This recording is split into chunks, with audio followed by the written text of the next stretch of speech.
Hello everyone, I hope आप सभी अच्छे होंगे।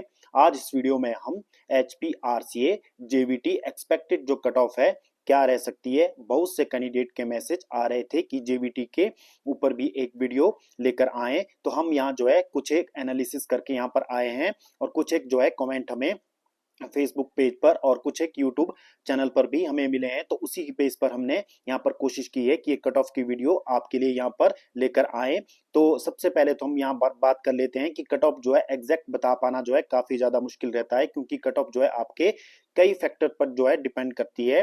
नंबर ऑफ कैंडिडेट कितने हैं जिन्होंने एग्जाम दिया है और एग्जाम का लेवल किस तरह का था, और अब आपको पता होगा कि नॉर्मलाइजेशन के कारण भी कट ऑफ में जो है कुछ नंबरों का अंतर यहाँ पर रह जाएगा, क्योंकि आपको पता होगा कि कुछ शिफ्टों में एग्जाम इजी होंगे, कुछ में टफ होंगे। तो इस फैक्टर पर जो है यहाँ पर आपकी जो है कट ऑफ जो है डिपेंड करती है। तो सबसे पहले हम बात कर लेते हैं कि पोस्ट कोड 25,000 जो आपके पास 4 था, इसमें जो टोटल वैकेंसीज थी वो थी 600, और अप्रॉक्स जो एप्लीकेशन HPRCA को रिसीव हुई है, एज पर जो न्यूज़पेपर हमें जानकारी मिली है 17,000 के आसपास जो है एप्लीकेशन रिसीव हुए थे। और एक्सपेक्टेड जो कैंडिडेट जिन्होंने ये एग्जाम दिया है लगभग 15 से 16,000 के आसपास जो है कैंडिडेट यहाँ पर हो सकते हैं। अब जो है सबसे बड़ी बात यहाँ पर 600 पोस्ट के लिए डीवी के लिए लगभग 1800 प्लस कैंडिडेट जो है यहाँ पर जिनको 1:3 के रेशो में बुलाया जाएगा। और उसमें उससे पहले जो है यहाँ पर आप कैटेगरी वाइज जो है डिस्ट्रीब्यूशन ऑफ पोस्ट देख लीजिए।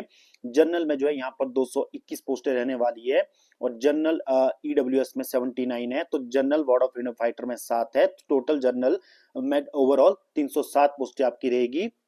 और ओबीसी में जनरल में आपके पास 94 पोस्टें हैं, ओबीसी बीपीएल में 24 और OBC ward of freedom fighter में 4, और टोटल 122 रहने वाली है। और एससी में जो है अनरिजर्व में 111 पोस्टें हैं, और ओबीसी बीपीएल में 29 है, SC ward of freedom fighter में 3 है, और टोटल 143 पोस्टें आपकी रहने वाली है। और एसटीयूआर में 24 पोस्ट है, एसटी बीपीएल में 4, तो टोटल 28 पोस्टें ये रहने वाली है। तो ये आपके 600 पोस्टों का डिस्ट्रीब्यूशन यहाँ पर रहने वाला है। उसके बाद जो है यहाँ पर हम स्कोर का जो डिस्ट्रीब्यूशन यहाँ पर हम ट्रेंड देखते हैं, जो हमें यूट्यूब के माध्यम से भी कुछ कैंडिडेट का वहां पर मिला था। तो 85 वाले जो वहां पर कैंडिडेट जिन्होंने मैसेज किया था वो काफी ज्यादा कम कैंडिडेट थे वहां पर थे। तो जो है 85 प्लस आप मान के चलिए कि कम कैंडिडेट आपको यहाँ पर मिलने वाले हैं, और 70 से 80 के बीच में भी कुछ एक कैंडिडेट होंगे। और सबसे ज्यादा जो रश आपको देखने को मिल रहा है और जिसमें कैंडिडेट के सबसे ज्यादा मार्क्स है तो वो है 65 से 70 के बीच में।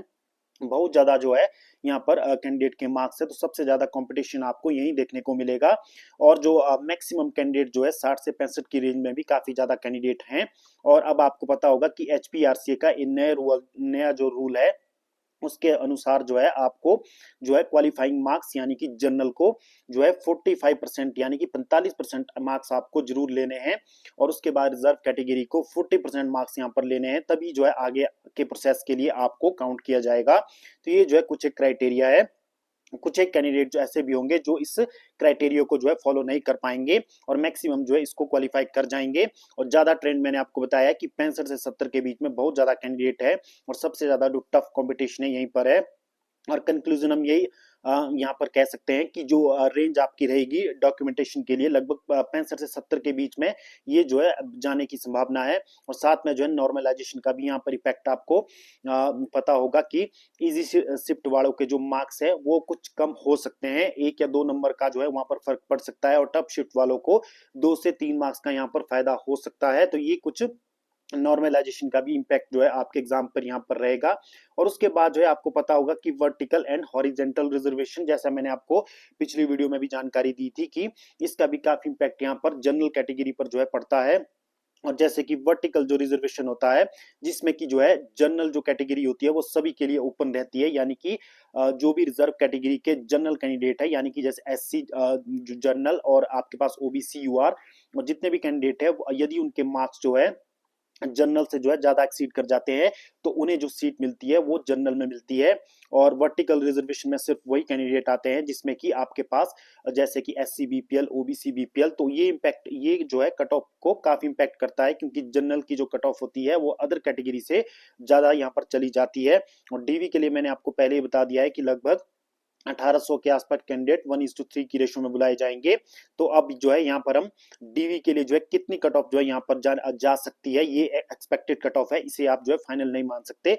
लेकिन जनरल में जो अंदाजा है कि 64 से 67 के बीच में यदि कैंडिडेट के मार्क्स है तो डॉक्यूमेंटेशन के लिए जो है उनका नंबर जो है यहाँ पर आ सकता है इसके बीच में। और ईडब्ल्यूएस में 62 से 65 के बीच में यहाँ पर जो है यहाँ पर आपका नंबर आ सकता है, क्योंकि 600 के करीब यहाँ पर आपकी पोस्टें रहेंगी, काफी यहाँ पर पोस्ट हैं और कैंडिडेट भी लगभग 15,000 के आसपास है जिन्होंने एग्जाम दिया है।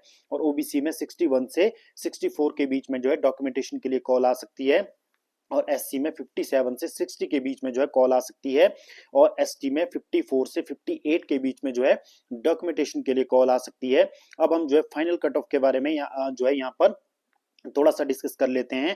जैसा कि आपको पता होगा कि डीवी के बाद जो है कट ऑफ में आपके जो है लगभग 3 से 5 मार्क का जो है डिफरेंस यहाँ पर जरूर पड़ेगा, यानी कि 1:3 के रेशो में जो कैंडिडेट बुलाए होंगे उसमें से कई कैंडिडेट ऐसे भी होंगे जिनके मार्क्स थोड़े ज्यादा होंगे। तो कम से कम हम मान के चलिए कि 3 से 5 मार्क्स का डिफरेंस आपको जरूर देखने को यहाँ पर मिलेगा। तो अब जो है हम फाइनल कट ऑफ की यहाँ पर बात कर लेते हैं।